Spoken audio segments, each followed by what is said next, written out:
اپنی صحت کا خیال رکھیں. کوئی ایسا کام نہ کریں جو مضر صحت ہو. کوئی ایسا کھانا نہ کھائیں جو آپ کی قیمتی جان کے لیے تکلیف کا باعث ہو.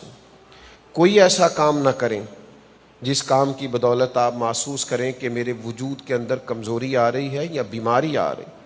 کوئی ایسا غم نہ طاری کریں, کوئی ہجوم نہ ایسا برپا کریں کہ جس سے آپ محسوس کریں کہ میرا وجود تکلیف میں.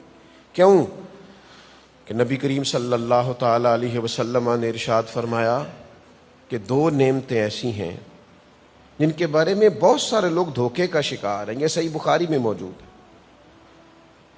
ایک فرمایا تمہاری صحت اور ایک تمہاری فرصت. تمہارے پاس ٹائم ہے, تم اس سے کام ہی کوئی نہیں لے رہے. تمہاری صحت اچھی ہے, تم قدر ہی کوئی نہیں کر رہے. پھر ان سے مل کے دیکھنا کبھی جو بیمار ہو گئے بیچارے, جو تکلیف میں آ گئے. تو اس صحت کی قدر کریں, اس وجود کی قدر کریں. کوئی ایسا کام نہ کریں. آج ہمارے ہاں جس بے دردی کے ساتھ لوگ فاسٹ فوڈ کھاتے ہیں اور جس زیادتی کے ساتھ اپنے معدے پر بوجھ ڈالتے ہیں اور جس بے رحم انداز میں لوگ کھانے کے ساتھ معاملہ کرتے ہیں, تو اپنے آپ کو تکلیف دیتے ہیں. اپنے ہاتھوں اپنے آپ کو ہلاکت میں نہ ڈالیں. اپنی صحت کا, حفظان صحت کے اصولوں کا خیال کریں. مجھے بڑے اچھی طرح یاد ہے, ایک بڑے دیندار آدمی تھے, تو ان کے بیٹے کی شادی تھی اور ولیمے کی دعوت تھی. تو ایک صاحب نے عذرائے محبت ہی ایک بزرگ کی پلیٹ گوشت سے بھر دی. تو وہ اتنا نہیں کھا پا رہے تھے, تو انہوں نے کچھ اس حصہ اس میں سے کھا لیا. تو اب وہ چونکہ جس نے بھری تھی اس نے بھری ہی صرف اس لیے تھی کہ وہ لطف لینا چاہتا تھا, ہنسنا چاہتا تھا, ظرافت کے طور پہ پلیٹ بھری تھی. تو وہ بار بار انہیں کہہ رہا پلیٹ صاف کریں, برتن صاف کرنا سنت ہے. پلیٹ صاف کریں, برتن صاف کرنا سنت ہے.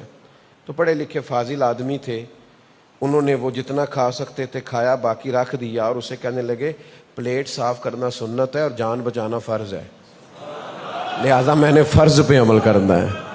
آج ایک سنت رہنے دو, فرض کا درجہ زیادہ ہے. جان چلی گئی تو یہ تو بڑی زیادتی ہوگی میں نے اپنے ساتھ جو کرنی ہے. تو یہ قیمتی ہے جان. تو سب سے پہلے تو اپنی طبیعت کا, اپنی صحت کا خیال رکھیں اور پھر اپنے اندر توانائی لائیں. ہلکی پھلکی ورزش کریں. صبح اٹھ کے سیر کو جائیں. وہ حضرت پہلے تو ہوتا تھا نا, حضرت داغ جہاں بیٹھ گئے وہاں بیٹھ گئے. آج کل ہوتا ہے حضرت داغ جہاں لیٹ گئے.